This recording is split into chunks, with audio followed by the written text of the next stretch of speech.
jujur sebenarnya saya istilahnya sudah di zona nyaman, tapi saya diminta untuk bantu kita perbaiki kembali rumah sakit. Sebenarnya rumah sakit ini sudah bagus di bawah kepemimpinan Pak SNKT, cuman mungkin memang budaya kerjanya agak mundur sedikit ya. Jadi yang perlu banyak dibenah itu budaya kerja. Ya, kalau untuk physically bangunan sudah bagus ya. Saya tinggalkan waktu itu dengan dana DAK 50 miliar bisa bangun 3 lantai. Itu waktu itu perjuangan kami ya, yang akhirnya diwujudkan oleh pemerintahan SNKT, dan di masa pemerintahan beliau bisa dibangun 1 gedung lantai kamar operasi dan ICU. Cukup banyak membantu, dan dalam waktu dekat ini ICU sudah beroperasi di gedung yang baru mulai hari Jumat atau Kamis lalu. Mulai hari ini kamar operasi yang baru kita udah mulai fungsikan juga. Jadi dalam waktu 2 minggu ini saya diperintah oleh Pak Bupati SBS untuk segera runningkan semua yang belum berjalan dan segera tata kembali ya, terutama yang agak susah itu memang budaya kerja ya, itu yang paling susah ya, tapi kita benahi pelan-pelan ya.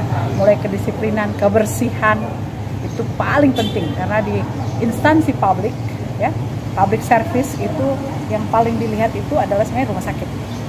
Karena rumah sakit itu pelayanan langsung kepada masyarakat dan langsung dinikmati oleh siapapun. Dia nggak peduli latar belakang politikalnya siapa ya, tetapi siapapun yang datang itu kami layani dengan hati. Untuk standar tipe C, rumah sakit ini kita masih tipe C ya. Itu sekarang yang ada dokter spesialis itu ada 10 orang ya. Yang tetap itu 9, yang 1 itu part time. Nah, part time ini dokter spesialis penyakit dalam, itu yang sedang saya usahakan untuk kita. Dalam waktu dekat saya akan minta bantuan di provinsi untuk evakuasi dokter spesialis dari rumah sakit lain yang ada di NTT yang lebih, itu bisa dikekamikan ya, didaya gunakan di rumah sakit kita untuk melakukan pelayanan di sini. 1 rumah sakit tipe C itu minimal 4 besar itu harus minimal ya, ini standar minimal itu harus ada 2. 4 besar itu penyakit dalam, spesialis anak, spesialis kandungan, kemudian spesialis anak yang dalam kandungan dan bedah. Dan 1 lagi penunjang yang harus juga 2 itu minimal tuh anestesi ya, ini minimal. Kalau lebih itu bagus.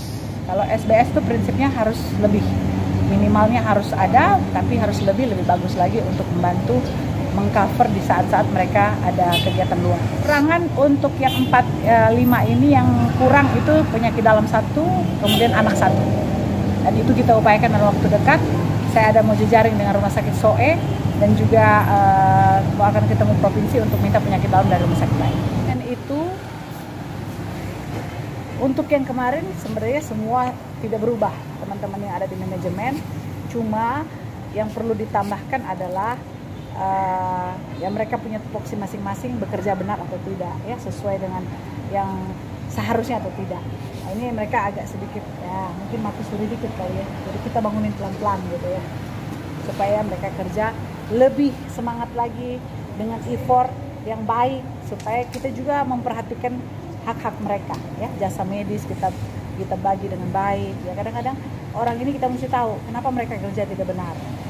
Pertama, kadang-kadang tidak disupport dengan anggaran yang memadai ya, ataupun anggarannya ada tapi nggak diberikan dengan hak-hak mereka, tidak diberi tepat waktu, tidak diberi dengan betul, pembagian yang nggak transparan, hal-hal seperti itu kita